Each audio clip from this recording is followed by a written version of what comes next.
Hello guys, আজকে আমি তোমাদের কাছে নিয়ে আসি গন্ধরাজি চিকেন আর লেমন ফ্রাইড রাইসের রেসিপি। গন্ধরাজি চিকেন বানানোর জন্য কড়াইতে সর্ষের তেল গরম করে কেটে রাখা আলু, হলুদ আর লবণ দিয়ে ভালো করে ভেজে নিতে হবে। আমরা হাফ কেজি চিকেন বানাবো, তো চিকেনটাকে ভালো মতো ধুয়ে নিয়ে ওটাতে অ্যাড করতে হবে লেবুর রস,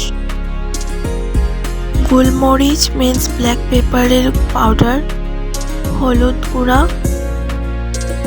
চিনি, লবণ 2 চামচ,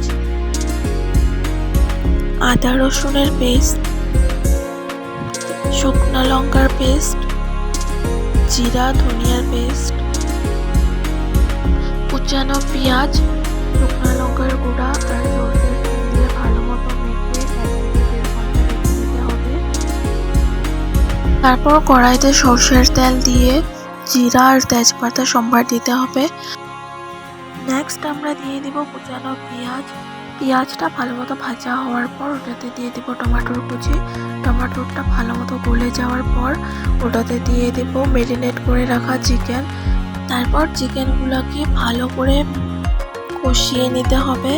তারপর দিয়ে দেব গোটা রসুন, পেঁয়াজ আর ভেজে রাখা আলুগুলো দিয়ে একটু টাইম কষিয়ে তারপর গরম জল দিয়ে একটু টাইম জাল করতে হবে। সবার থেকে লাস্ট দিয়ে দেবো গরম মশলা হচ্ছে জিরা, ধনিয়া, মৌরি, গোটা গরম মশলা, শুকনো লঙ্কা আর তেজপাতা। এটাকে ভালো মতো ভেজে নিয়ে গুঁড়া করে দিয়ে দিতে হবে আর 2-3 মিনিট জাল করে নামিয়ে নেব।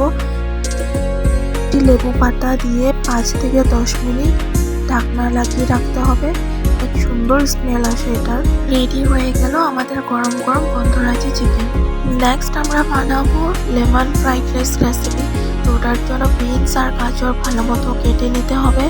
কড়াইতে রিফাইন তেল আর ঘি দিতে হবে।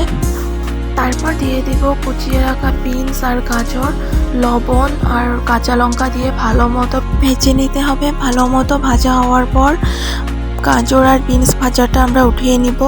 ফ্রাইড রাইসের জন্য ভাতটা রেডি করা হচ্ছে, তো ভাতের মধ্যে দিয়ে দেওয়া হয়েছে লবণ আর লেবু পাতা। ভালো মতো সিদ্ধ হওয়ার পর নামিয়ে নিতে হবে। নেক্সট দিয়ে দেবো কড়াইতে রিফাইন তেল আর ঘি, লঙ্কা আর তেজপাতা সম্বার দিয়ে বাদাম আর গরম মশলা দিতে হবে।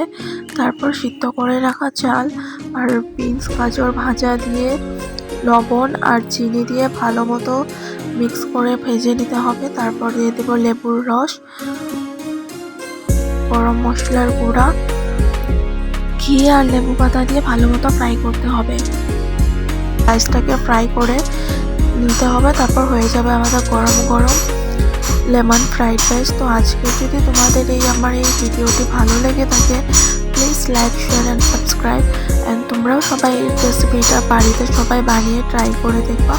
অনেকই টেস্টি হয়েছে এই রেসিপিটা।